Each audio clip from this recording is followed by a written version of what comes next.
அறிவுடை ஒருவனை அரசனும் விரும்பும் என்பது நருந்தொகை என்ற நூலிலே வருகிறது. இதை எழுதியவர் அதி வீரராம பாண்டியர். அறிவுடை ஒருவனை அரசனும் விரும்பும். கிருஷ்ணதேவராயரின் அரசவையிலே மிகச்சிறந்த விகட கவியாக திகழ்ந்தவர் தெனாலிராமன். அவரது மதியூகத்தினால் கிருஷ்ணதேவராயரின் மதிப்பிற்கும் மரியாதைக்கும் உரியவராக திகழ்ந்தார். இதுவே கதைக்களம். இனி நிகழ்வனவற்றை பார்ப்போம். வணக்கம், நான் தான் கிருஷ்ணதேவராயன். வணக்கம், நான் தான் தெனாலிராமன். வா தெனாலிராமா, உன்னைத்தான் நான் எதிர்பார்த்து காத்து கொண்டிருந்தேன். ஏன் இவ்வளவு நேரம்? வணக்கம் மன்னா. உடைய மதியுகத்தினால் தான் நாம் எதிரி நாட்டு மன்னனின் சதியை முறியடித்தோம். அதனால் இந்தா நான் மனம் மகிழ்ச்சியுற்று இருக்கிறேன். இந்தா பிடி 1000 பொற்காசுகளே. நன்றி மன்னா. எல்லாம் அவன் செயல், எல்லாம் நன்மைக்கே.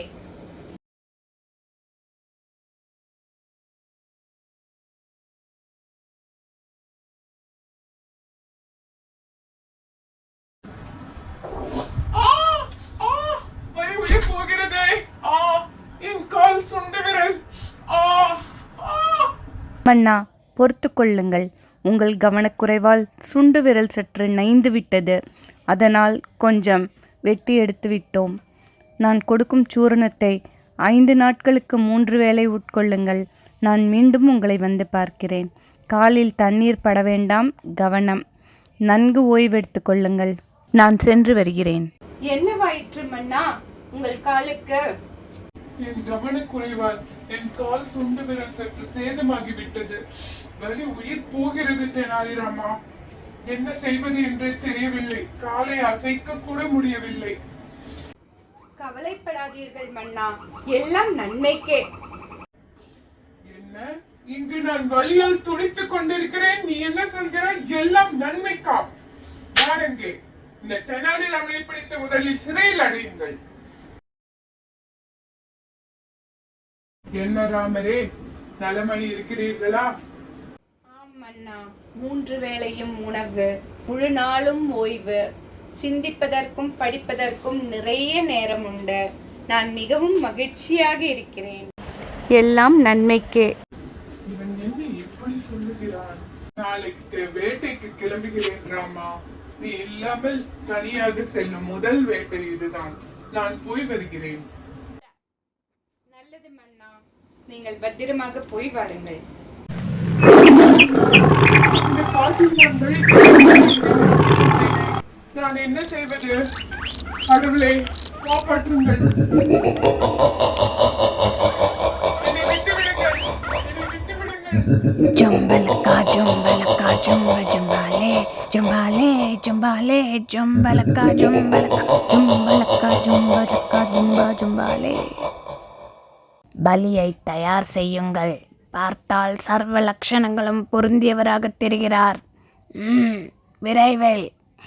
தலைவரே, இவர் மகா பிரசாதமாக தகுதியற்றவர். இவர் உடலில் ஒச்சமுள்ளது. இவரை பலி கொடுக்க முடியாது. உடனே இவரை விட்டுவிடுங்கள். அப்பாடா, தப்பி பிழைத்தேன். கடவுள் செயல். என் மனம் சரியாக இல்லை. மிகவும் கவலையாக இருக்கிறது.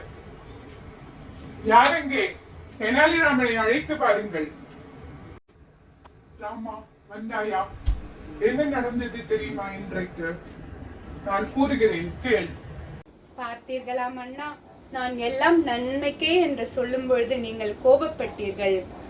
உங்கள் காலில் அடிபட்டதினால்தான் நீங்கள் தப்பி பிழைத்தீர்கள். அதனால்தான் நான் எல்லாம் நன்மைக்கே என்று கூறினேன். நான் சிறையில் இருந்ததால் உங்களுடன் வரவில்லை. நானும் உங்களோடு வந்திருந்தால் காட்டுவாசிகளின் தெய்வமாகிய சண்டி தேவிக்கு மகா பிரசாதமாகி இருப்பேன். நானும் தப்பி பிழைத்தேன். நடந்ததெல்லாம் நன்மைக்கே.